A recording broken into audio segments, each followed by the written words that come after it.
Bonjour monsieur. Bonjour. On vous rencontre au lendemain de la primaire d'Europe Écologie Les Verts. Quelle analyse faites-vous du scrutin? Alors, je vous rappelle qu'il y a 2 tours, que le premier tour a donné lieu à des résultats qui étaient pas forcément attendus, notamment Yannick Jadot qui est arrivé en tête avec un peu plus de 35%, et Michel Rivasi, notre eurodéputé du Grand Sud, seconde avec un peu plus de 30%, éliminant par cette occasion Cécile Duflot et Karima Delli. Quelle analyse je fais de ce scrutin? Je ne suis pas surpris outre mesure de ces résultats, dans la mesure où je crois que la population aujourd'hui, les citoyennes, les citoyens, qui croient encore que l'écologie peut apporter la solution à une crise à la fois morale mais aussi à ces besoins de mutation de notre société, sera porté par des hommes, des femmes qui seront avant tout des militants et des militantes. Et quelles sont les différences entre les 2 candidats présents au deuxième tour?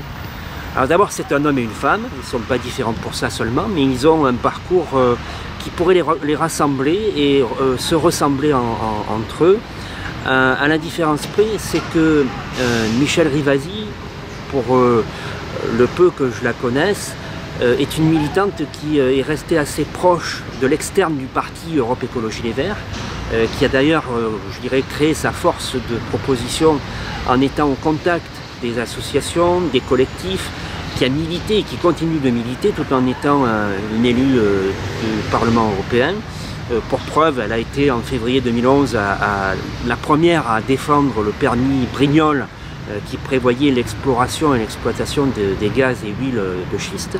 Elle a été aussi la première, quand elle a créé la CRIRAD, à démontrer que l'énergie nucléaire était un puits sans fin et qu'il fallait se tourner vers les énergies renouvelables. Elle a été une des premières aussi par la CRIREM à démontrer que les zones blanches devenaient de plus en plus primordiales pour assurer une veille sanitaire à celles et ceux qui sont électrosensibles. Bref, elle est militante et elle est en plus d'être écologiste politique, accessible à la demande des citoyennes et des citoyens qui ont besoin de l'écologie dans leur quotidien, dans la nourriture, dans la santé, pour lutter contre l'aluminium dans les vaccins, pour être dans un étiquetage qui apporte plus de clarté à l'alimentation de tous les jours. Bref, elle est cette candidate qui va être, on va dire, plus pragmatique que Yannick Jadot, qui sera lui dans un combat plus social, plus politique, qui est par exemple très rompu à l'épreuve du TAFTA, du CETA, qui est resté assez proche aussi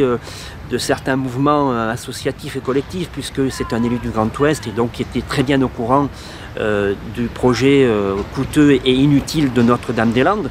Donc ils se ressemblent un peu tout en étant avec leur propre thématique assez différents. Bon, quel que soit le résultat, au moins les écologistes ont déjà renouvelé le personnel. Alors je ne peux pas dire qu'on renouvelle un personnel au travers d'une primaire. On marque en tout cas un changement de période et peut-être que c'est bien que ce soit les écologistes qui mettent les premières balises de ce changement du personnel politique au sens large du terme.